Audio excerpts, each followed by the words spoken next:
What's good, YouTube, and welcome to another episode of the Amajita Show.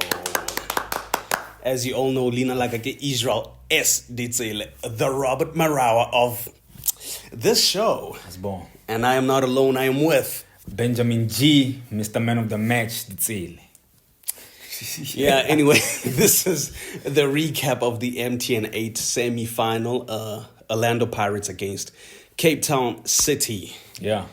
Yeah, let's go right into it, man. How do you feel about the game? Ladies and gentlemen, please remember to subscribe, like, comment, and share this with friends and loved ones. But before we go into that, kudos to the Amajita faithful, man. We love you guys. We love you guys. We love you guys. Y'all are too much. Thank you very much for 560-something subscribers. We are losing count, ladies and gentlemen. Yeah. Thank you so much for the love and the support. Yeah, definitely. Let's get right into it, man. I couldn't see the first half. Oh, yeah? I was on my way back home. Yeah. So I think I only saw, 15 minutes of the first half, so I can't say much about that. Anything you want to say? So 15 minutes of the first half was basically Orlando Pirates' whole game. If we were to sum it up. Wow.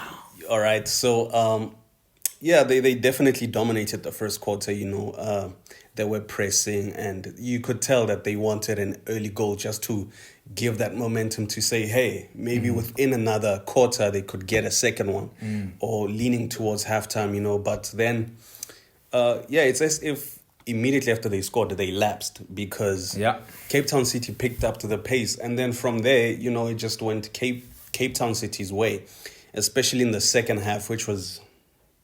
Cape Town City. Cape Town City. I was able to catch the second half. Yeah. Cape Town City, wow. What a performance, man.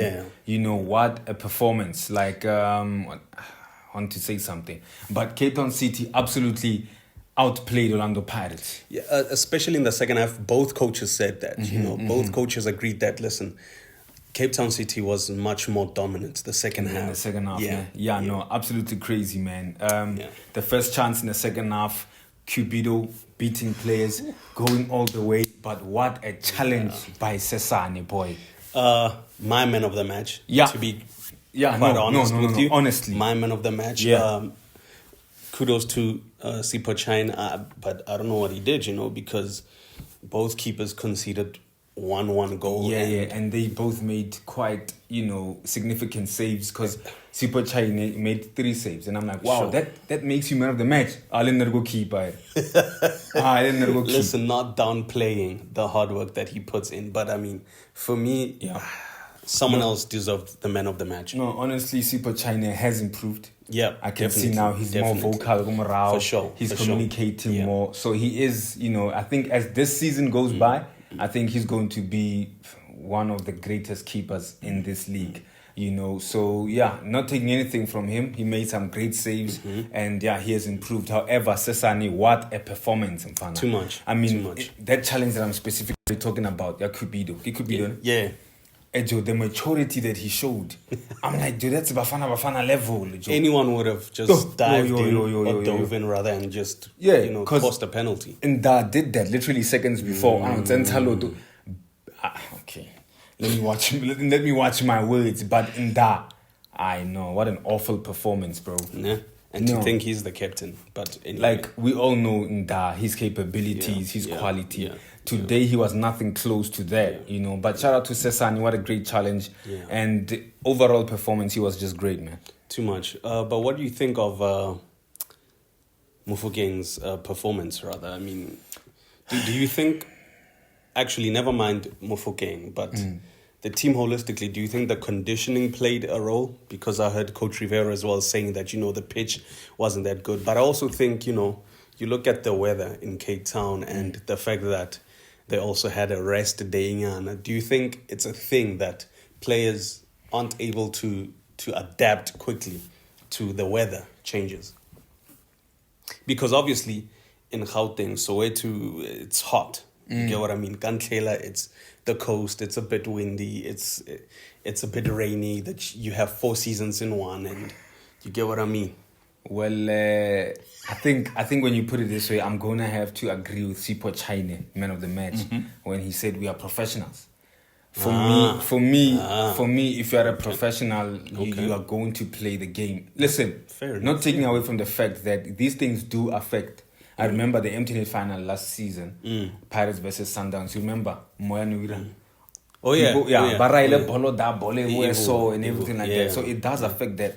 But for me, man, I don't know. I don't think it was that bad. Sharp, the pitch, I saw it was a bit heavy. Yeah. You know, and Orlando Pirates, boss Saleng, love to pace, and the pitch wasn't giving them that opportunity to pace.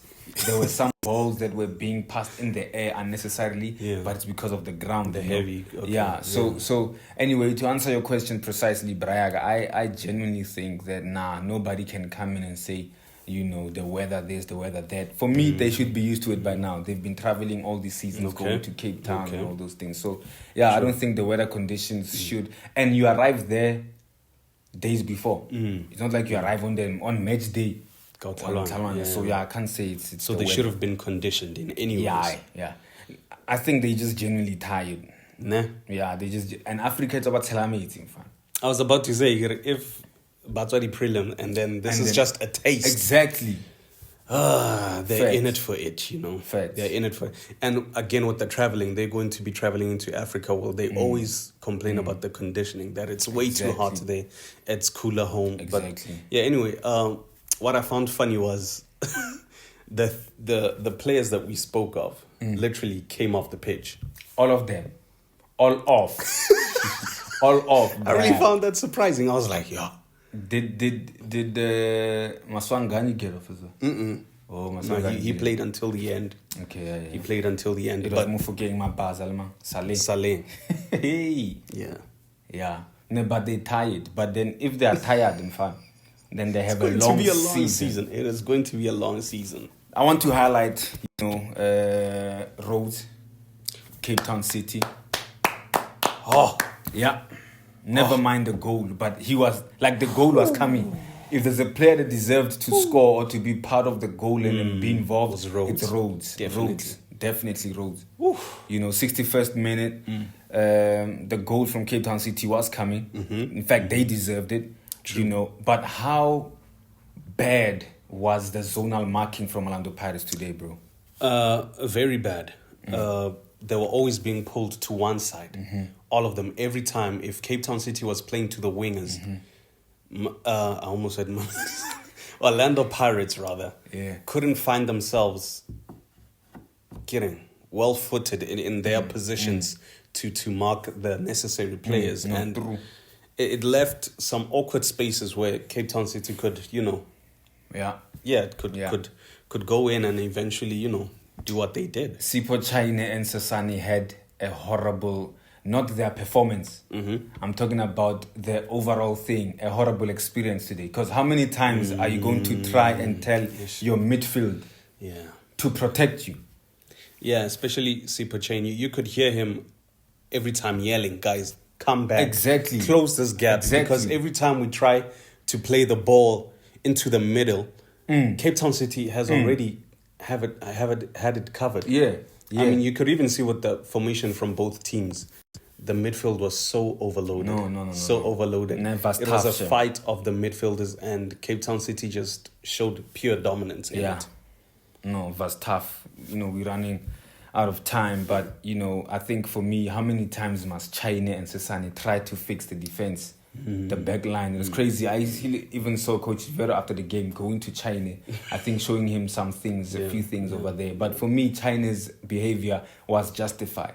No, very true. Because there's only so much you can do, and there's only so much you can do. If people don't listen, I don't know. You get what I mean? You get frustrated. You could see Horto getting frustrated. Masangani was losing balls, and he was playing like Pirates was leading. I don't know, 3-1 or something. But I mean, it should be quite frustrating for Sipho China because he has the whole view. You get what I mean? So he sees everything, and he's like, "But guys, what the hell is going on?" Yeah.